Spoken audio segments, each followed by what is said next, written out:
Best friend suddenly told me my sober husband was going to relapse and kill me, and when I tried to have a calm conversation about it, she admitted she never liked him and refused to acknowledge any of our recovery. For context, my husband, 42M, and I, 40F, have been married for 10 years. We met when we were 15 and 17, and neither of us had an easy upbringing. We both came from pretty rough, traumatic backgrounds, and we coped in unhealthy ways, mainly through alcohol. By the time we were together as teenagers, we were already deep into addiction. We dated for about 4 years, and honestly, the relationship was extremely toxic. I won't go into detail, but I think you can imagine what it looks like when two teenagers with unresolved trauma and substance abuse issues try to build a relationship. My best friend has known me literally my whole life, so she saw all of this firsthand. Eventually, my husband and I separated. Over the years, we both got sober independently. We went through rehab, therapy, AA. We stayed apart for a long time while focusing on recovery. We only reconnected years later, when we were both in a much healthier place, and we didn't get married until we were well into stable recovery. Now, my best friend lives in another country for work, so we're long distance. We still talk all the time, messaging almost daily, and I see her once or twice a year when one of us visits. She couldn't come to our wedding back then because of financial reasons, which I completely understood. At the time, my husband and I weren't doing great financially either. Importantly, she has never expressed any concerns about my husband before. Not once. 2 days ago, she was in town and came over to my place. My husband wasn't home because he was at an AA meeting. Yes, we both still attend regularly, even after years of sobriety. It's something we take seriously, and it helps us stay grounded. At first, everything was great. We were cooking together, laughing, catching up. Then she asked where my husband was, and I told her he was at AA. She rolled her eyes and said, "He still goes?" That immediately threw me off. I kind of laughed awkwardly and said, yeah. Of course?" She started going on about how people like that don't really change, and how alcoholics always relapse eventually. She kept saying she was worried about me, that I was putting myself back into a dangerous situation, and that she had seen this before.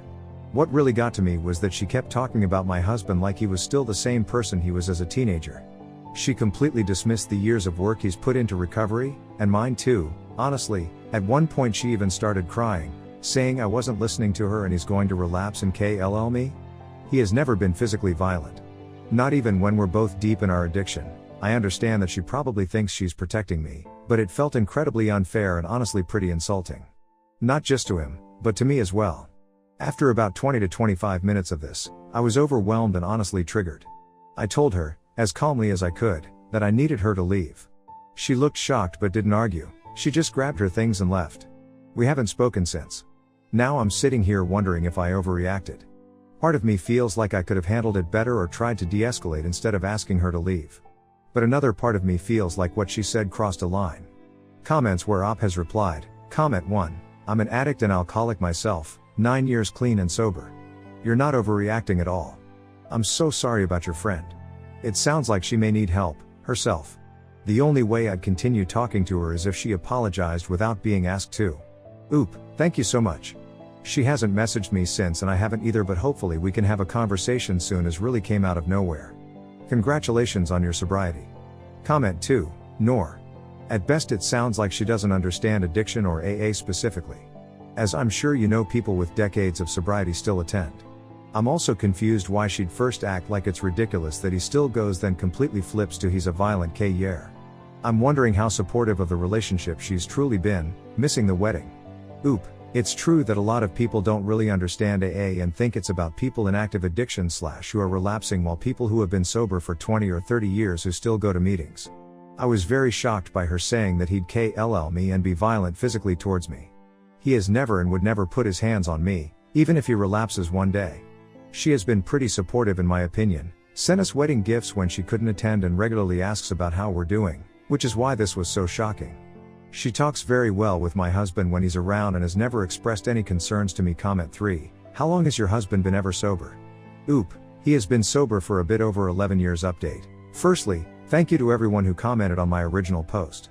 I didn't expect it to get that much attention, but I read through as many comments as I could, and it genuinely helped me organize my thoughts.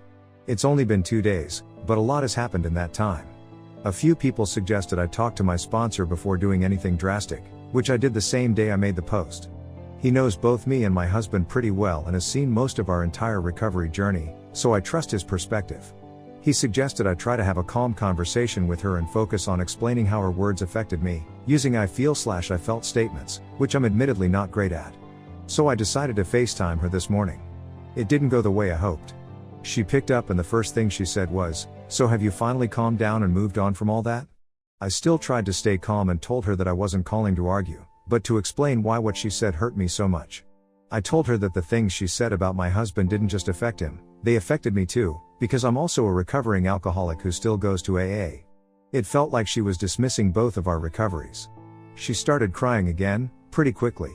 Some comments on my last post mentioned the possibility of projection, so I tried to ask her if something had happened, if maybe she had met someone who struggled with alcohol and was violent, or if she was dealing with something she hadn't told me about. She got defensive and said no, and then told me she would never do what I did and be with a man like that. We ended up talking for over an hour, and it mostly went in circles. At one point, she said she only trusts alcoholics she knows, meaning me, because she knows I won't relapse. I pointed out that that's not really how recovery works. There's never a 0% chance for anyone, including me. If anything, that's why we still go to meetings and take it seriously, even after all these years. She also admitted that she's never liked my husband. That part hurt a lot. Over the years, they've had plenty of conversations, joked around, and seemed perfectly fine with each other. She never once expressed any issue before, so hearing that now felt honestly a bit like a betrayal. She kept insisting that she knows how this ends and said she is completely convinced he's going to relapse and kill me because she's seen what he's capable of. For clarity, my husband has never been violent. Not once. Even at our worst, when we were both deep in addiction, he has never raised his voice at me, let alone hurt me. It was mostly just a lot of sadness and crying at that point in our life. Lol. I really tried to meet her halfway because she's been my best friend for over 20 years, but every time I tried, she doubled down. I told her I loved her and that I genuinely hope she's okay, but that I can't have someone in my life who sees me and my husband that way and refuses to acknowledge any growth. Then I told her I wished her the best and hung up. So yeah. That's where things stand with this whole thing. It really hurts, but I think some of you are right. Sometimes people get stuck seeing a version of you that doesn't exist anymore, and no matter what I say, she won't change her views. I guess I just didn't expect that from her. Thank you again to everyone who took the time to comment. It meant more than I can really explain. Comment where Op has replied, comment, I'm so sorry you're going through this. Her behavior is really bizarre and nonsensical to me. Saying she only trusts addicts she knows doesn't even make sense because she knows both of you. And if she felt this strongly, she should have spoken up years ago. You handled this situation so well and gave her every opportunity to hear you. I hope she comes around, but either way, good on you for protecting your and your spouse's well-being. Oop, I'll really never understand why she chose to bring this up 10 years into my marriage if she's always felt this way. Thankfully my husband is here for me through this. Losing friends is hard, but I'm convinced I made the right decision when I see how sweet he is with me. Oop. Response to another commenter. Thank you for taking your time to write this. For your first point, I still speak to most people who were in my life when me and my now husband were actively drinking, and none of them ever had anything bad to say about him. My husband wasn't a very great person when he was actively drinking, but he has never done anything physically, or verbally for that matter, violent to anyone. He actually struggles quite a bit with being able to be firm with people, even those who cross his boundaries. Lol. He's a big softy at heart. He still speaks to 99% of the people who knew him during that time, and most of them also only have good things to say about him in his recovery, so I don't think anyone could have told her otherwise. I'm 99% sure she didn't mean that he dragged me back down into alcoholism if he ever relapsed, as she made other comments about him possibly hitting me while being drunk. There is a possibility that she may have been triggered by us possibly having a big change in our life. We talked about having children for a bit and I shared that with her.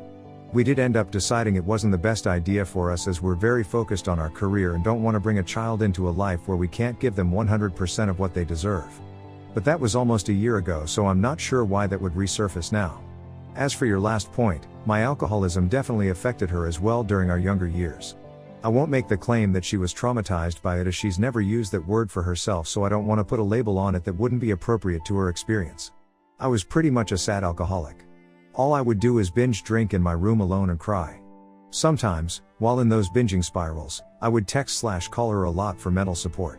I will forever feel awful for this, as we were all kids and she shouldn't have had to deal with this. She has gone to therapy about this, and other things. This was just the first reason for going, for years. I recommended it to her when I started my sobriety journey 10 plus years ago and realized the impact my actions had on other people. I hope this wasn't due to her bottling those feelings up and them resurfacing years later, because I've always thought myself to be very open about those things. If she would have come to me about her fears/hidden resentments without blowing up on me, I would have loved nothing more than to reassure her. So what if my husband? Anyways, point is, I don't think I'll ever truly know what was her reasoning for this happening, except if she ever comes back, which, knowing her, I doubt. Thank you again for your kind comment.